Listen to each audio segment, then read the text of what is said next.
오늘 여기 성경에 보니까 베들레헴 에브라다야 너는 유다 중에서 최고 작은 마을이다. 그래서 아주 작은 마을인데 너는 작지 않다. 이렇게 말씀을 하고 있어요.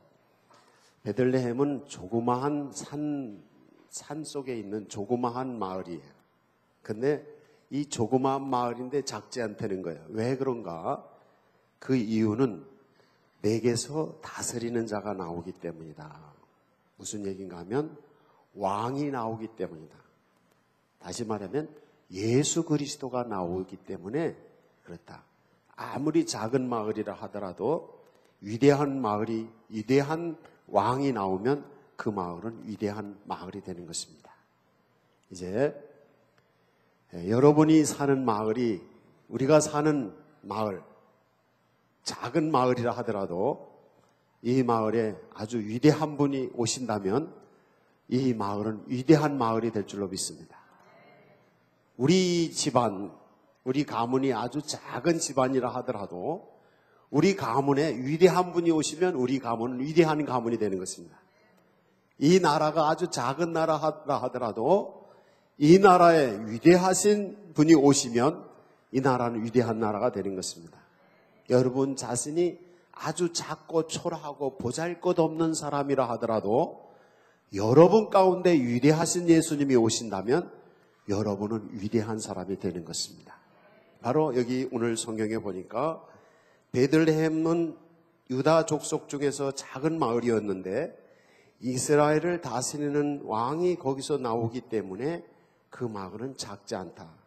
그래서 이제 마태복음 2장에서 보면 동방 박사들이 왕이 나는 것을 보고 별을 보고 찾아와요. 그래서 이 헤롯 대왕에 가서 왕으로 태어날 분이 어디서 납니까? 그렇게 물어요. 그랬더니 학자들이 성경을 인용하기를 오늘 미가서 5장 2절을 인용합니다. 거기 마태복음 2장 6절에 보면 베들레헴아 너는 가장 작지 아니하도다. 왜? 내게서 한 다스리는 자가 나와서 이스라엘의 목자가 될 것이기 때문이다. 그래서 우리가 아주 작은 사람이라 하더라도 예수님이 우리 가운데 오시면 우리는 큰 사람 될 수 있습니다. 우리가 보잘것없는 사람이라도 우리는 큰 일을 할 수 있습니다. 예수님이 오시면. 이번 성탄절에 이 은혜가 여러분에게 임하기를 바랍니다. 많은 분들을 만나면서 얘기할 때 당신은 성격이 어떻습니까? 그럼 다들 나는 소심하고 나는 수줍고 뭐 이런 얘기를 해요. 근데 내가 볼 땐 수줍지 않은 사람이 그런 얘기를 할 때가 많아요. 아주 외향적인 사람이 나는 내성적입니다. 이렇게 얘기를 해요. 그게 뭐냐? 스스로 볼 때 자기를 작다고 다들 생각을 해요. 많은 사람들은 이런 열등감, 컴플렉스 속에 살아요. 그런데 역사에 보면 이 작은 사람들이 위대한 일을 많이 했어요. 그 이유는 뭐냐면 이 작은 사람들을 하나님은 들어서 쓰시기 때문에.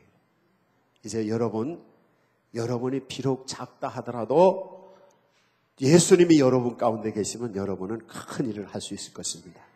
성경을 구약성경 한 절, 신약성경 한 절을 제가 소개를 드립니다. 구약성경에 보면 신명기 7장 7절에서 하나님께서 이스라엘 백성을 향해서 말씀하시기를 너는 수요가 많기 때문에 내가 너를 택하지 않았다. 그래요.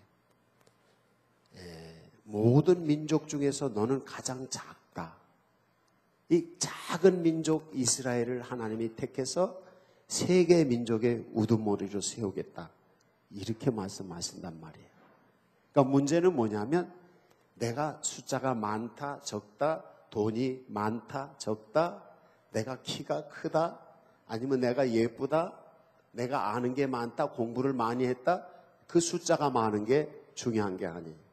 중요한 건 작을지라도 배운 거 없고 보잘것 없고 가진 것 없고 그렇다 하더라도 누가 계시면 예수님이 오시면 여기 있습니다. 내가 가진 것 없고 보잘것 없더라도 예수님이 오시면 예수님이 나를 들어서 쓰시면 우리는 큰 자가 될 수 있다는 거예요. 이게 복음이고 이게 성경의 법칙이에요. 그래서 예수 그리스도가 오신 것을 성탄절을 맞이하면서 기뻐하고 감사하고 찬송하고 하는 이유는 뭐냐면 그래서 그러는 거예요. 있는 사람들, 가진 사람들, 좀 많이 배운 사람들, 그 잘난 사람들, 이런 사람들만 그러면 재미없잖아요. 그런데 보잘것없는 사람, 그런 사람들에게 예수님이 오셔서 그 보잘것없는 사람을 들어서 쓰시는 거예요. 그래서 그런 성경을 이제 찾아보면 이런 말씀이 있어요. 고린도전서 1장 27절에 미련한 것을 택하사 지혜로운 사람을 부끄럽게 하고 약한 것들을 택하사 강한 것들을 부끄럽게 한다. 이런 말씀이 있어요. 하나님은 아주 작고 보잘것없는 사람들을 택하셔서 그 사람 가운데 하나님이 계셔서 하나님의 능력, 복음은 하나님의 능력이 오는 거예요. 그래서 그 보잘것없는 사람에게 하나님의 능력이 와서 그 보잘것없는 사람을 들어서 강한 사람을 이기게 하는 거예요. 이게 복음입니다. 이제 우리는 가진 거 없고 우리는 보잘것 없고 이렇다 하더라도 예수님이 오시면 복음은 하나님의 능력이 오는 것입니다. 하나님의 능력이 여러분에게 오시길 바랍니다. 예수님, 이 성탄에 내게 오십시오. 나는 보잘것 없고 약하고 가진 거 없고 배운 거 없고 볼품 없고 그렇지만 베들레헴의 작은 마을, 가장 작은 마을에 가장 작은 민족에게 예수님이 오셨더니 그 민족을 큰 민족으로 그 마을을 큰 마을로 만드신 것처럼 주님이 내게 오시면 나를 크게 쓰시는 것입니다. 이 은혜를 믿으시기 바랍니다. 이번 성탄의 메시지는 그거예요. 가장 작은 나에게 위대하신 예수님이 오셨다. 그 예수님이 오셔서 나를 들어 쓰실 때 약한 나를 들어 강한 자를 부끄럽게 하시고 미련한 나를 들어서 지혜로운 사람들을 부끄럽게 하시고 가난한 나를 들어서 부자들을 부끄럽게 하시고 못생긴 나를 들어서 잘생긴 사람을 부끄럽게 하시는 그런 은혜가 성탄절에 임하는 것입니다. 이제 예수님 여러분에게 오시기를 바랍니다. 이 믿음을 가지세요. 그런데 여기서 우리가 기억해야 될 것이 있어요. 주님이 오셨을 때 여기 고린도전서 1장 27절에는 이렇게 말씀했어요. 택하여 그랬어요. 이 얘기는 무슨 얘기인가 하면 하나님의 은혜로. 그래서 우리가 생각할 수 있는 게 좀 된다고 생각할 때 안 될 때는 조상 탓이고 잘 되면 누구 탓이에요? 자기 탓이래. 그런 것처럼 안 될 때는 하나님 탓하고 잘 될 때는 자기 탓하고 이게 문제예요. 어떻게? 하나님의 은혜로 된다는 걸 믿고 그리고 안 될 때는 내 탓을 하는 거예요. 내가 하나님을 의지하지 않았구나. 그거예요. 그리고 잘 될 때 어떻게 해야 돼요? 하나님 감사합니다. 그래서 이걸 일컬어서 고린도전서 10장 12절에 이런 말씀이 있어요. 선줄로 생각하면 넘어질까 조심해라. 그러니까 우리가 뭔가 잘 될 때 하나님의 은혜로 내가 이렇게 됐다 하면서 겸손하게 엎드리는 게 필요해요. 그래서 예수님께서 마태복음 11장 29절에서 나는 온유하고 겸손하니 내게 와서 내 멍에를 메고 내게 배우라 그랬어요. 예수님처럼 온유하고 겸손한 마음으로 나가는 거예요. 그래서 야고보서 4장 6절에서 보면 이런 말씀이 있어요. 하나님은 교만한 자를 대적하시고 겸손한 자를 은혜를 베푸신다. 베드로전서 5장 5절에서는 하나님은 교만한 자를 물리치시고 겸손한 자를 가까이 하신다는 거예요. 바로 하나님의 은혜로 사는 것은 겸손하고 온유한 심령으로 주님 나는 죄인입니다. 주님 나는 보잘것없습니다. 주님의 은혜로 내가 살기를 원합니다.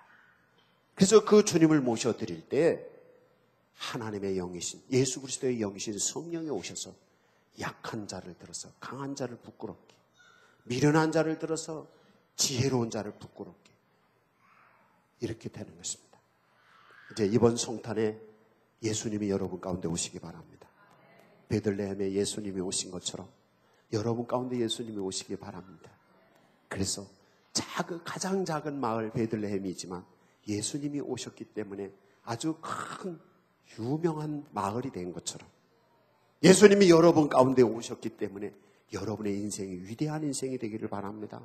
이것입니다. 예수님이 여기 아산교회에 계시기 때문에 아산교회는 위대한 교회가 될 것입니다. 예수님이 여러분 가정에 계시기 때문에 여러분의 가정은 위대한 가정이 될 것입니다. 이 나라에 예수님이 오셨기 때문에 이 나라는 위대한 나라가 될 것입니다. 이 놀라운 은총이 이번 성탄에 우리 모두에게 임하기를 간절히 축원합니다. 주님, 저희들이 예수님을 영접합니다.